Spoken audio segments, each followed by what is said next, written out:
So hello everyone. आज हम लोग इस लेक्चर में पावर सिस्टम का ये दूसरा लेक्चर है। एक लेक्चर हम लोग डिस्कस किए थे, पावर सिस्टम से रिलेटेड कुछ क्वेश्चन करेंगे। ये प्रीवियस ईयर का सोल्यूशन जरूर है, क्वेश्चन मतलब प्रीवियस ईयर का है, बट सोल्यूशन के साथ साथ आपको बहुत कुछ सीखने को मिलेगा। सो आप देखिए पूरा क्लास, उसके बाद आपको कुछ समझ में आएगा। सो पहला question, which of the following statement are correct with respect to line support used in transmission and distribution line. तो यहाँ पे एक करेक्ट स्टेटमेंट पूछ रहा है, मतलब line support basically transmission tower की बात कर रहा है। तो कौन सा स्टेटमेंट इसमें करेक्ट है पूछ रहा है। पहला है must have high mechanical strength, तो टावर का स्ट्रेंथ तो ज़्यादा होना ही चाहिए, तो ये सही है। Should have longer life, life इसकी बहुत ज़्यादा एक्सपेक्ट की जाती है। मतलब जब ट्रांसमिशन टावर डिजाइन किया जाता है तो बेसिकली उसका लाइफ जो होता है वो 50 से 80 ईयर्स तक सोच के रखा जाता है। इसका लाइफ काफ़ी ज़्यादा होता है, और इन केस ऑफ अगर कोई नेचुरल कैलेमिटी वगैरह आता है, कुछ बहुत ज़्यादा डिजास्टर हो जाता है तो अलग बात है, बट ऐसे इसकी लाइफ 50 ईयर से प्लस रहता है। Should be light in weight without loss of mechanical strength, तो वेट कम होना चाहिए, तो उसके लिए मटेरियल को अच्छा डिजाइन करता है, अच्छे मटेरियल का यूज करते हैं, और मैकेनिकल स्ट्रेंथ तो ज़्यादा होना ही चाहिए। तो इसमें ये तीनों स्टेटमेंट सही है। सो इसका ए ऑप्शन आंसर होगा। 1, 2 एंड 3 ऑल आर करेक्ट। इसमें कुछ और बात हम आपको बताते हैं। जो मटेरियल इसमें यूज किया जाता है वो गैल्वेनाइज स्टील रहता है। ये एग्जाम पूछा जाता है कि जो ट्रांसमिशन टावर का जो मटेरियल है स्टील, वो गैल्वेनाइज स्टील से बना होता है। ठीक है, बहुत हाई क्वालिटी का जिंक को यूज करते हैं गैल्वेनाइजेशन में। मटेरियल इसका गैल्वेनाइजेशन स्टील हुआ, और ये कोरोजन रेजिस्टेंस तो एकदम होना ही चाहिए। फिर डिजाइन जो होता है वो बहुत रोबस्ट होना चाहिए ट्रांसमिशन टावर का, क्योंकि कंडक्टर बहुत हैवी होता है।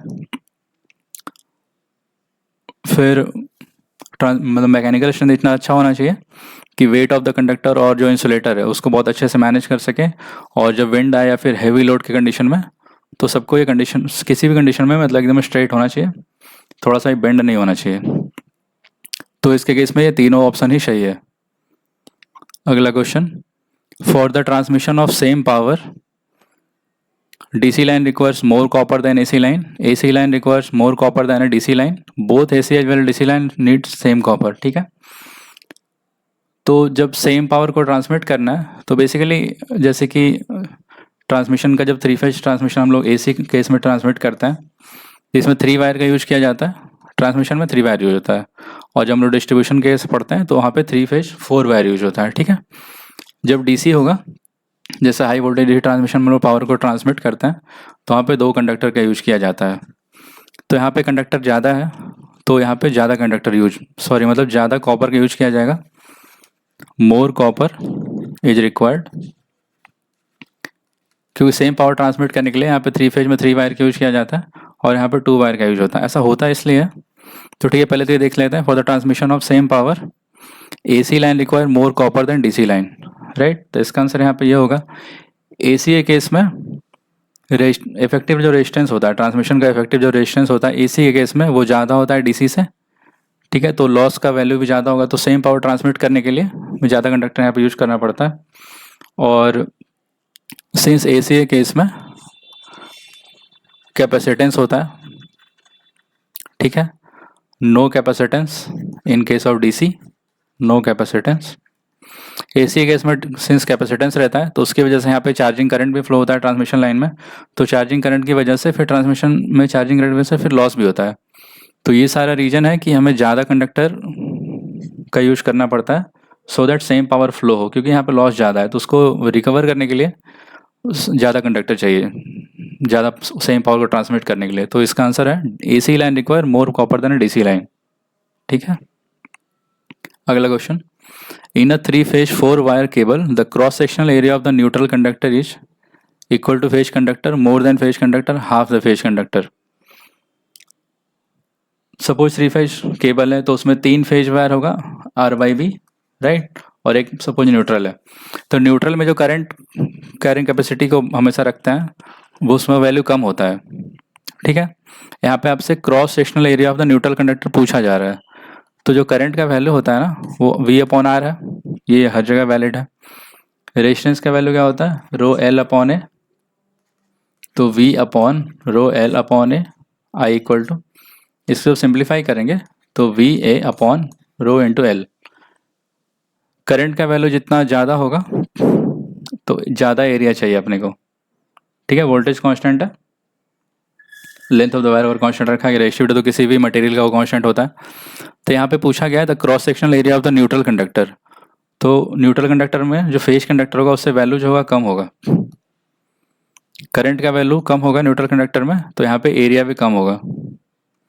तो इसका आंसर है cross sectional area of the neutral conductor is half of the phase conductor. यहाँ पे लेस का कोई ऑप्शन तो नहीं है, इक्वल है, मोर है, नन ऑफ दिस। तो बेसिकली यहाँ पे करंट का वैल्यू कम होता है न्यूट्रल में, तो यहाँ पे एरिया भी कम होगा, तो इसका होगा half of the phase conductor. ठीक है, अगला question, a 3-phase 4-wire system is commonly used, primary transmission, secondary transmission, primary distribution and secondary distribution. एक बार इस चार्ट को समझने की कोशिश करते हैं, इससे बहुत सारे क्वेश्चन आते हैं इसमें। यहाँ पे इसमें स्टार्टिंग में जनरेटिंग स्टेशन है, पावर को हम लोग जनरेट करते हैं 11 kV पे, मोस्ट ऑफ द केसेज में 11 kV रहता है, कुछ केसेज में डिफर भी करता है, depend on hydro power plant, nuclear है या फिर थर्मल है, उस हिसाब से। तो मोस्ट ऑफ द केसेज में जनरेटिंग स्टेशन है, यहाँ पे 100 kV पे, सॉरी 11 kV पे पावर जनरेट किया गया। यहाँ पे स्टेप ऑफ ट्रांसफार्मर लगा हुआ है, आप देख सकते हैं ऐसे भी ट्रांसफार्मर देख के भाई, इधर टर्न्स, नंबर ऑफ टर्न्स यहाँ पे कम है, यहाँ पे नंबर ऑफ टर्न्स थोड़ा ज़्यादा है। ये स्टेप ऑफ ट्रांसफार्मर है, 11 kV को 132 kV में स्टेप अप किया गया है।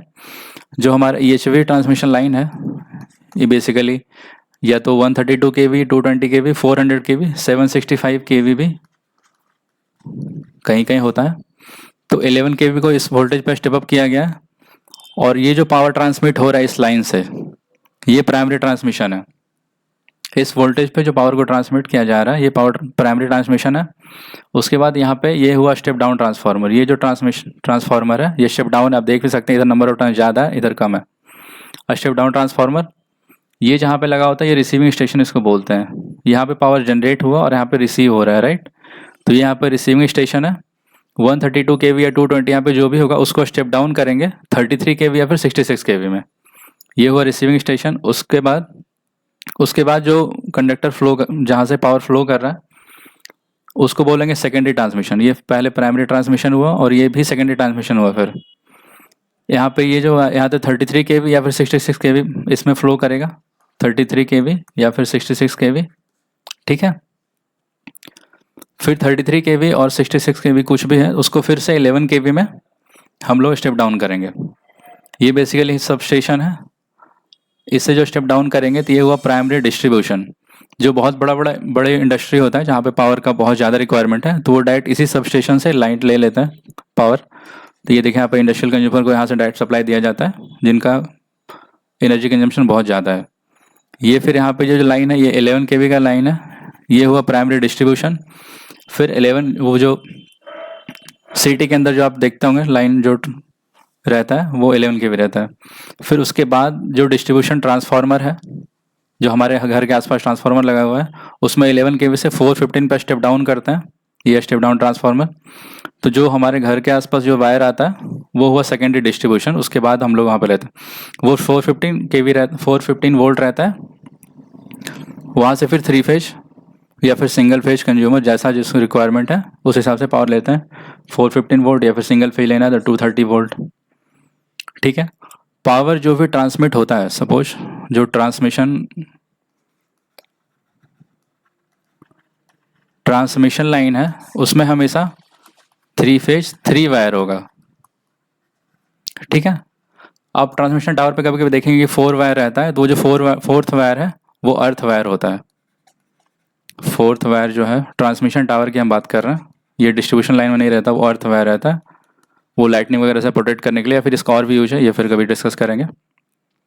और हमारे जो यहाँ पे जो कंज्यूमर एंड है, ये यहाँ पे 4 वायर रहता है, ठीक है। यहाँ पे 5 शो कर रखा है, वो एक अलग चीज़ है। 4 वायर होता है सेकेंडरी डिस्ट्रीब्यूशन, एक थ्री फेज और एक न्यूट्रल। डिस्ट्रीब्यूशन लाइन में 3 फेज 4 वायर, ठीक है, RYB और एक न्यूट्रल। तो 3 फेज कंज्यूमर को भी वहाँ से सप्लाई मिल सकता है और सिंगल फेज को भी, एक फेज और एक न्यूट्रल से। तो इस क्वेश्चन में पूछा गया है, 3 phase 4 wire system is commonly used on, तो इसका आंसर होगा सेकेंडरी डिस्ट्रीब्यूशन। आप यहाँ समझ सकते हैं, primary transmission, secondary transmission, primary distribution, then secondary distribution, ठीक है। अगला question, alternating current is transmitted at high voltage, ठीक है। पावर का जो फॉर्मूला वोल्टेज यहाँ पे जैसे हम देख ऑल्टरनेट हाई वोल्टेज, यहाँ पे आप देख सकते हैं ये जो ट्रांसमिशन है ना, प्राइमरी ट्रांसमिशन, यहाँ पे वोल्टेज को हम लोग वैल्यू बहुत ज़्यादा बढ़ा देते हैं। इसका क्यों बढ़ाते हैं, इसका ये बेसिकली क्वेश्चन है। Alternating current is transmitted at high voltage, तो प्राइमरी ट्रांसमिशन या फिर सेकेंडरी ट्रांसमिशन में वोल्टेज ज़्यादा ही होता है, तो हाई वोल्टेज क्यों होता है। तो बेसिकली पावर का जो फॉर्मूला है, एक कांस्टेंट पावर सपोज हमको फ्लो कराना है, तो √3 VL/IL cos phi, VL और IL जो है RMS वोल्टेज और करंट है, ये एक्टिव पावर का फॉर्मूला है। यहाँ पे P जो है एक्टिव पावर है, इसका यूनिट होता है वॉट, ठीक। यहाँ से जब अपन करंट का वैल्यू लिखेंगे तो P/√3 VL cos phi, ठीक है। ट्रांसमिटेड एट हाई वोल्टेज, तो वोल्टेज का वैल्यू को बढ़ाया जा रहा है, ठीक है। तो वोल्टेज का वैल्यू जब बढ़ेगा तो करंट का वैल्यू कम होगा, करंट का वैल्यू जब कम होगा तो पावर का जो फॉर्मूला होता है I²R, ये बेसिकली यहाँ पे IL है, IL का स्क्वायर है। तो करंट का वैल्यू कम हो रहा है, करंट का वैल्यू कम हो रहा है, तो इससे पावर भी कम होगा, इस पावर लॉस कम होगा, PL लिख सकते हैं यहाँ पे। जो ट्रांसमिशन लाइन में पावर का जो लॉस हो रहा है रेजिस्टेंस की वजह से, उसका वैल्यू कम होगा। ये क्वेश्चन बेसिकली यही पूछ रहा है, alternating current in transmitted at high voltage, तो वोल्टेज का वैल्यू बढ़ा रहे हैं, करंट कम हो गया तो लॉस कम हो रहा है, इसलिए टू मिनिमाइज ट्रांसमिशन लॉसेज, याद रखेंगे आप हमेशा। यहाँ पे एक्टिव पावर का ये फॉर्मूला है, रिएक्टिव पावर का जो फॉर्मूला उसको हम लोग Q से डिनोट करते हैं। ये हुआ √3 VL/IL, बस cos phi की जगह sin phi होगा, इसका जो यूनिट है वो वार होगा, वोल्ट एम्पियर रिएक्टिव, ठीक है। ये एक्टिव पावर, ये रिएक्टिव पावर। अगला question, if a fix amount of power is to be transmitted over certain length with fixed power loss then, ठीक है। यहाँ पे भी करंट का जो वैल्यू है और वेट ऑफ, ऑप्शन में वेट ऑफ द कंडक्टर सारा पूछा है, weight of the conductor required value proportional to voltage, inversely proportional to voltage and that of power factor inversely proportional to square of voltage, ठीक है। तो इसका थोड़ा सा डेरिवेशन हम लोग देख लेते हैं, उस डेरिवेशन से एक्चुअली बहुत सारा सवाल आता है। अभी थोड़ा देर पहले जो फॉर्मूला लिखे ना पावर का, power equal to √3 VL/IL cos phi, ठीक है। यहाँ से जो करंट का वैल्यू है, जस्ट पिछले वाले क्वेश्चन में जो देखे थे लिखे थे P/√3 VL cos phi, यहाँ से करंट का वैल्यू हुआ, रेजिस्टेंस का वैल्यू होता है R इक्वल टू ρL/A, ठीक है। तो जो टोटल पावर लॉस होगा ना थ्री फेज में 3 कंडक्टर हुआ, तो टोटल पावर लॉस, राइटिंग थोड़ा मैनेज कर लेना, W equal to power loss को हम यहाँ से W से डिनोट कर रहे हैं, तो 3 कंडक्टर है तो 3 IL² इंटू R लिखेंगे, एक कंडक्टर का सपोज I² R होता है तो 3 का 3 लिखेंगे, तीनों अलग अलग कंडक्टर, 3 इंटू IL का वैल्यू क्या है P/√3 VL cos phi, R का वैल्यू ρL/A, इसका स्क्वायर है, स्क्वायर के बाद √3 का स्क्वायर 3 ये कट गया, तो फिर यहाँ से आएगा P² ρL VL का square cos square phi into A। ये पावर लॉस हुआ इस एक्सप्रेशन में। यहाँ से अपन एरिया निकालते हैं, ये जो A है ना क्रॉस सेक्शनल एरिया, तो एरिया का जो फॉर्मूला हुआ यहाँ से P² ρL W VL का होल स्क्वायर cos phi।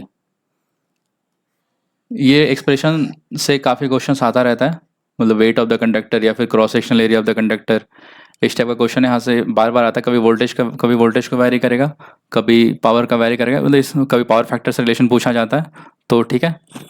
यहाँ पे तो ये पहले एरिया निकाले, फिर यहाँ से हम लोग देखते हैं वॉल्यूम ऑफ द कंडक्टर। ये क्वेश्चन में जो दे रखा है ना वो वेट ऑफ द कंडक्टर पूछा है, क्वेश्चन में सारे ऑप्शन में वेट ऑफ द कंडक्टर पूछा है, तो यहाँ से वॉल्यूम निकालेंगे, कंडक्टर कितना आएगा, तो वॉल्यूम हुआ number of conductor into volume, तो नंबर ऑफ कंडक्टर कितना है 3, और वॉल्यूम कितना एरिया इंटू लेंथ, ठीक है। यही वॉल्यूम होता है किसी भी चीज़ का, एरिया इंटू लेंथ। तो वॉल्यूम क्या हुआ यहाँ पे 3 इंटू एरिया क्या निकालें हम लोग, P square rho L upon W V square V L square cos square phi, यहाँ पे कॉस स्क्वायर फाई है, ठीक है, इंटू एल। तो ये फाइनल एक्सप्रेशन जो है वॉल्यूम का, ये वॉल्यूम है, वोल्टेज नहीं है।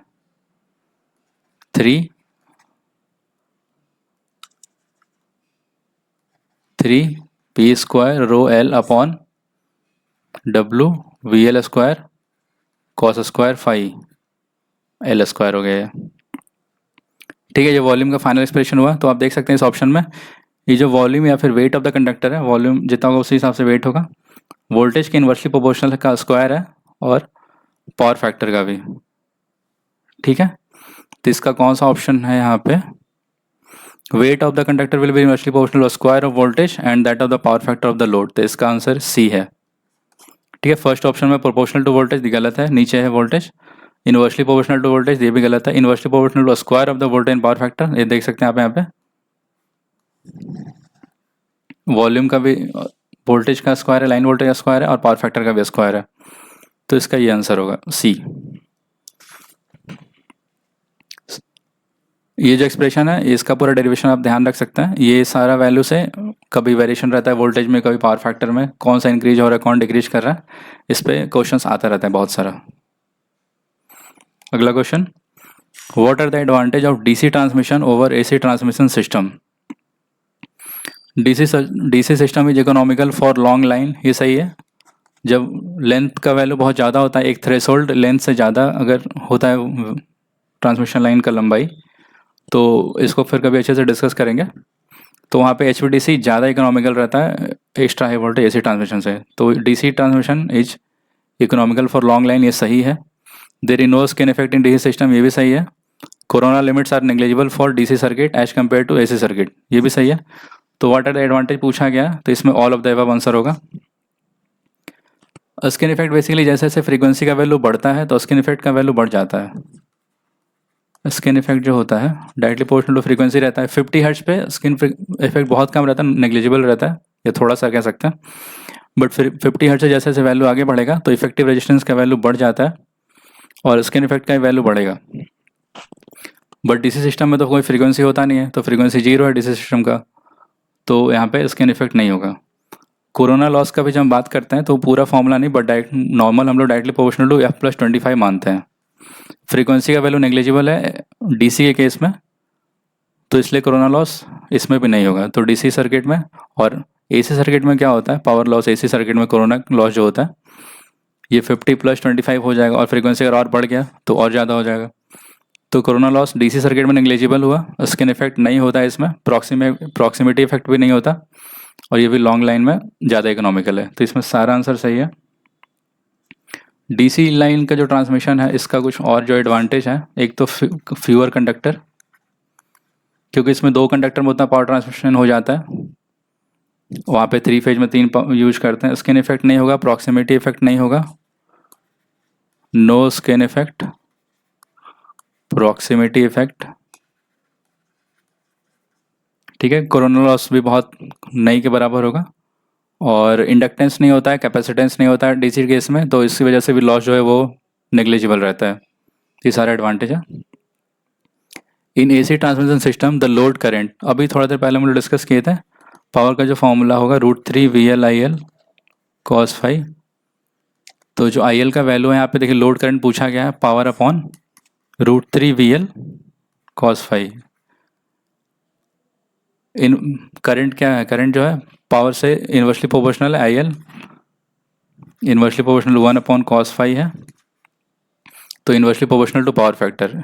इस रिलेशन से बहुत सारे क्वेश्चंस आते हैं, तो बस आपको ये पूरा जो डेरिवेशन 2 पहले करवाएं वो पूरा ध्यान रखना है। इसका आंसर बी हो गया।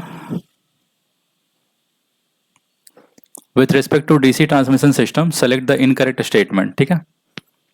The DC voltage can not be stepped up with 0 spikes for transmission of power at high voltage, ये स्टेटमेंट सही है। डीसी वोल्टेज हम लोग बहुत ज़्यादा स्टेप अप स्टेप डाउन नहीं कर सकते, क्योंकि ट्रांसफार्मर जो है वो डीसी पे काम नहीं करता है। It requires only 2 conductor as compare to 3 for AC transmission, ये भी सही है। Electric power can be generated at high DC voltage without any communication problem, ये गलत है। There is no inductance phase displacement and surge problem in DC transmission, थोड़ा देर पहले हम लोग बताए थे, डिस्कस किए थे। इंडक्टेंस कैपेसिटेंस ये सब डीसी में नहीं होता, उसकी वजह से लॉस भी नहीं होता, तो फायदा रहता है। इस क्वेश्चन में इनकरेक्ट स्टेटमेंट पूछा गया है, तो इसका आंसर सी होगा। हाई वोल्टेज में हम लोग डीसी को नहीं जनरेट कर सकते। The transmission line which feeds different substation, transmission line which feeds different substation, इसका आंसर क्या होगा? सबस्टेशन को जो रिप्रेजेंट करता है वो होगा सेकेंडरी ट्रांसमिशन। प्राइमरी ट्रांसमिशन है जो रिसीविंग स्टेशन को सप्लाई देता है, ठीक है, और ये होगा डिफरेंट जो सब स्टेशन को सबसे स्टार्टिंग में प्रोवाइड करता है वो सेकेंडरी ट्रांसमिशन। ये डायग्राम से आप देख सकते हैं, ये हमारा सेकेंडरी ट्रांसमिशन है। उसके बाद यहाँ पे सब स्टेशन को सप्लाई दिया जाता है। प्राइमरी ट्रांसमिशन से पूछा जाएगा तो receiving station, secondary transmission sub station को, तो इसका आंसर सेकेंडरी ट्रांसमिशन होगा। Sub station lies which different sub station, ये सेकेंडरी ट्रांसमिशन।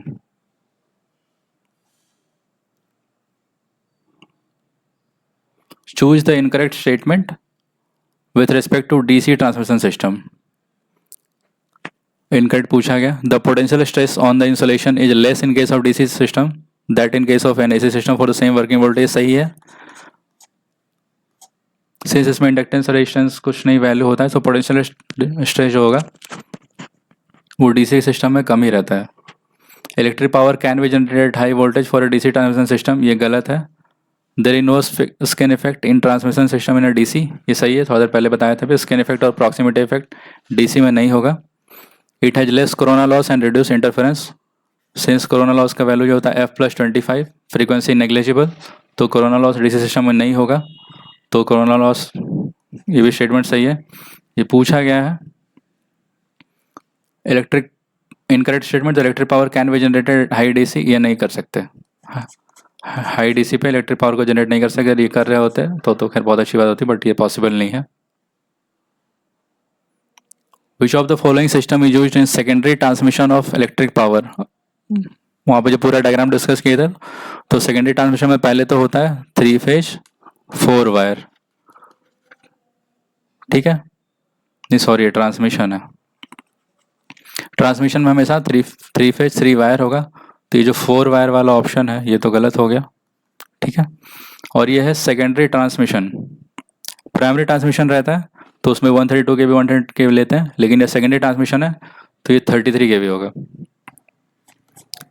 याद होगा आपको 132 kV हम लोग स्टेप अप किए थे, उसके बाद जो स्टेप डाउन करते हैं 33 kV या फिर 66 kV, बट ट्रांसमिशन में हमेशा 3 वायर होता है, डिस्ट्रीब्यूशन में 3 फेज 4 वायर रहता है, तो यहाँ पे 3 वायर सिस्टम होगा 33 kV में, ये उसका आंसर हुआ। The highest voltage transmission line starting from genetic point, जेनेटिंग station से जो पहला ट्रांसमिशन लाइन है, highest voltage transmission line starting from जेनेटिंग point, तो इसका आंसर क्या है? Primary transmission. इसका एक बार आप देख सकते हैं, हाईएस्ट वोल्टेज पूछा गया ना, तो यहाँ पे देखिए जेनेटिंग स्टेशन से जो स्टार्ट हो रहा है वायर और यहाँ पे आ रहा है, तो ये प्राइमरी ट्रांसमिशन है। सबसे हाईएस्ट वोल्टेज भी इसी लाइन का रहता है। Highest voltage transmitting line starting from जेनेटिंग station, ये प्राइमरी ट्रांसमिशन। इसका जो वोल्टेज होगा मिनिमम 132 kV, उसके बाद 220 kV, 400 kV, 765 kV, ये सारा ट्रांसमिशन है। इसमें बताए थे वोल्टेज बहुत ज़्यादा रखा जाता है क्योंकि उससे चलते करंट कम होता है, तो लॉस कम होता है, तो ओवरऑल ट्रांसमिशन सिस्टम का एफिशिएंसी अच्छा रहता है। तो आज के लिए इस क्लास में इतना ही। उम्मीद करते हैं आपको कुछ सीखने को मिला होगा। इससे रिलेटेड कुछ रहेगा तो आप कमेंट सेक्शन में बताना। Thank you.